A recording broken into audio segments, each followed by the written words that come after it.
Muito bom. Então, fazendo aqui um resumo do que a gente viu no decorrer desses nossos 8 encontros online, que foi inclusive um evento ímpar, né? Não tenho conhecimento de nenhum outro curso online de dedilhadas antigas, então somos pioneiros na área. Então a gente viu a respeito da história, né, da família dos alaúdes, né, que são os antecessores de certa forma do violão. Então a gente viu que o alaúde chega na Península Ibérica por volta do século VII, né, com o úde árabe, que é um instrumento não temperado, e aí ele se transforma no alaúde medieval, que é tocado com plectro, e a gente tem poucas informações desse instrumento.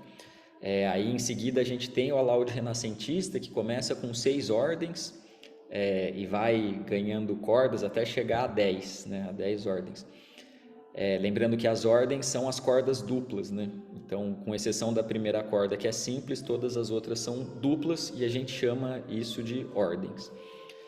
A gente tem a questão do mosaico, né, que são vários desenhos diferentes, e que isso não faz lá muita diferença, mas o instrumento é sempre num formato de meia pera e tal. Depois do alaúde renascentista, a gente vai ter o alaúde barroco, e aí a gente tem o alaúde barroco de 11 ordens e o de 13 ordens, né? Sendo um francês, o de 11, e o alemão de 13. A gente viu também que alguns alaúdes renascentistas eram transformados em alaúdes barrocos, né? Através do bass rider, que é esse lugar para ter cordas a mais, né? A gente também tem o alaúde barroco, que é esse triple neck, né? Que ele tem 3 cravelhas, mas é o mesmo princípio, né? Ele tem 11 ordens se é o francês e tem 13 ordens se for o alemão. Juntamente com esses instrumentos, a gente tem o arque-alaúde e a teorba, que ambos fazem parte da família dos alaúdes, mas o arque-alaúde é simplesmente um alaúde com baixos acrescidos, né? Então seria um alaúde de 14 ordens, e a teorba já é diferente, né? Ela tem, via de regra, ordem simples, também tem 14 ordens, mas ela tem a reentrância, né? Então a primeira e a segunda ordem são mais graves do que a terceira. E aí, em seguida, a gente viu sobre as afinações, né, as escordaturas de todos esses instrumentos, do alaúde renascentista de 6 até a teorba.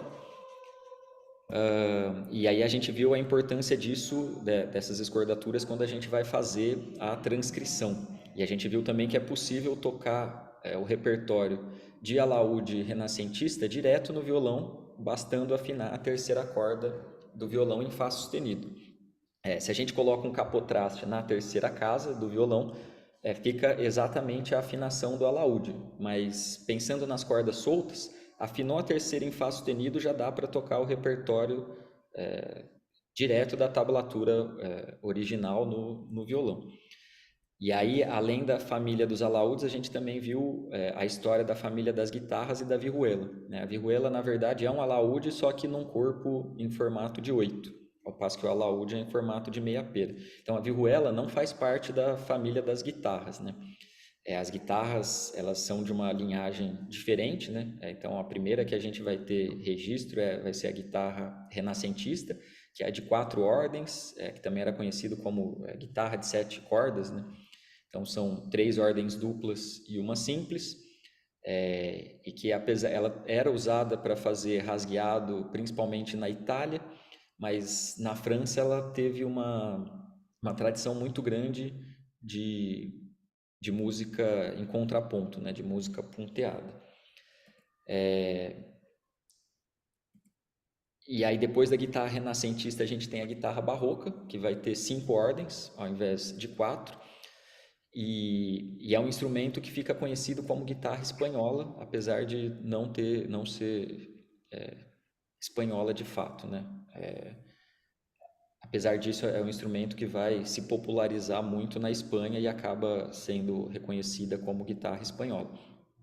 A gente viu algumas escordaturas também da guitarra barroca e também da renascentista, e também viu o quanto isso é importante quando a gente está transcrevendo para o violão. E ainda que a escordatura, a afinação seja a mesma do violão, só que sem a sexta corda, a gente precisa tomar cuidado quando os bordões, quando os baixos, né, quando a quarta e a quinta ordem tem bordão e quando não tem, porque isso vai influenciar diretamente aquilo que a gente está tocando, né? A gente chegou a fazer algumas experiências com algumas músicas do Gaspar Sanz que não usava os bordões, né?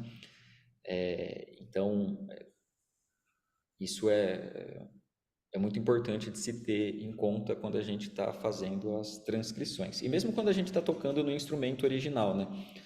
Porque se eu estou tocando uma música que exige bordão no instrumento sem bordão, vai soar meio estranho. Depois a gente chega na guitarra romântica, né? Na verdade, antes da guitarra romântica, a gente tem o que a gente chama de guitarra clássico-romântica, que é essa guitarra de 6 ordens, porém com ordens duplas, né? Então, seriam as cordas duplas no violão que a gente conhece.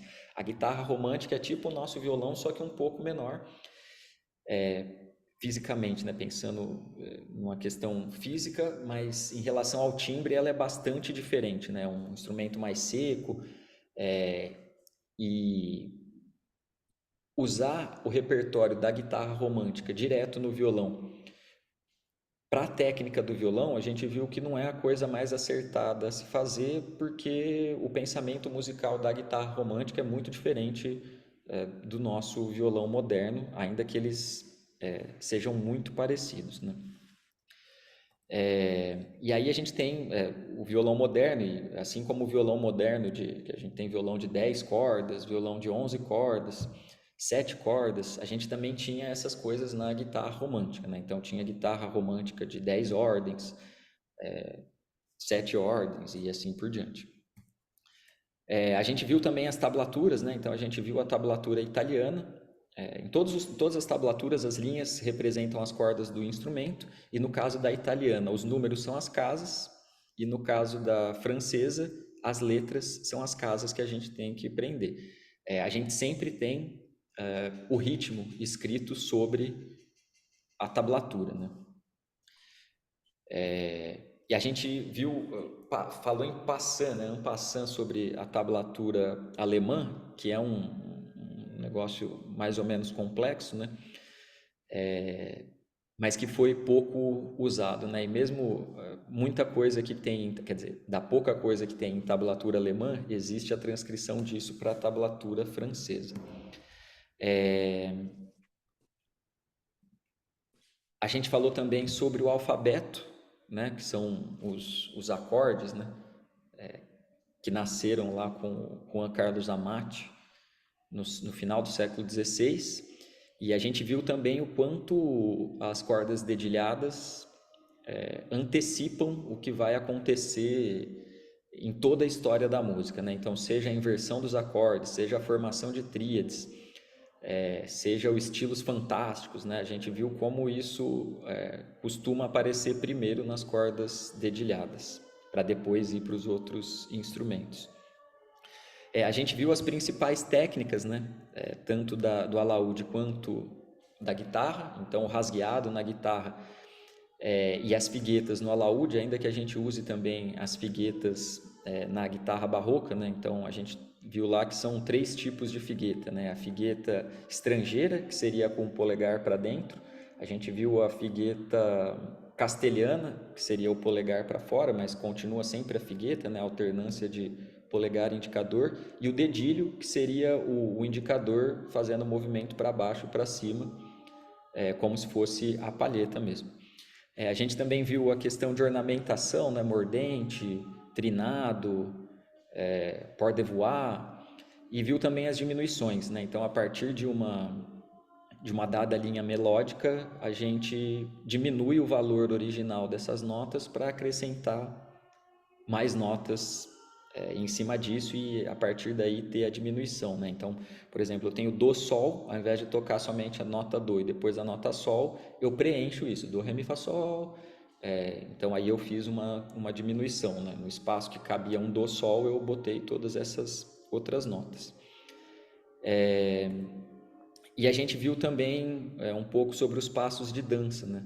E a importância de saber a dança que a gente está tocando, para o caso de ter um salto no passo da dança, a gente não fazer um ralentando, né? Então a gente chegou a dar uma olhada na passacalha, em uma das passacalhas do Sans,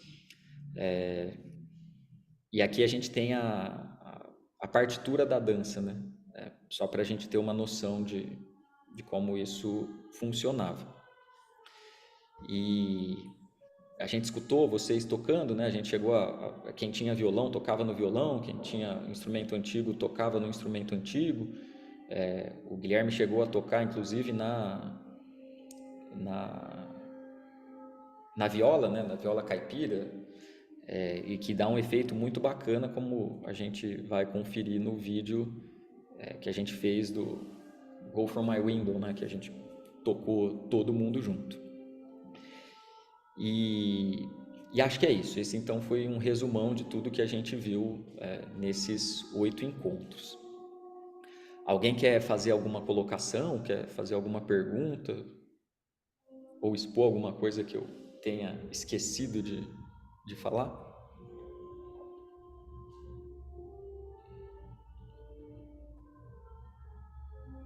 Última aula, todo mundo muito quietinho, né?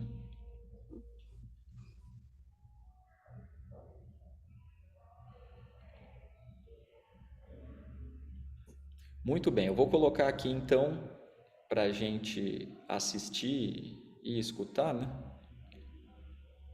O resultado final do nosso Go From My Window. E aí, já de antemão, gostaria de dar os parabéns para todos e todas que se empenharam e conseguimos chegar nesse resultado bem bacana, ainda que num curto espaço de tempo. Quem não assistiu ainda, espero que vocês gostem.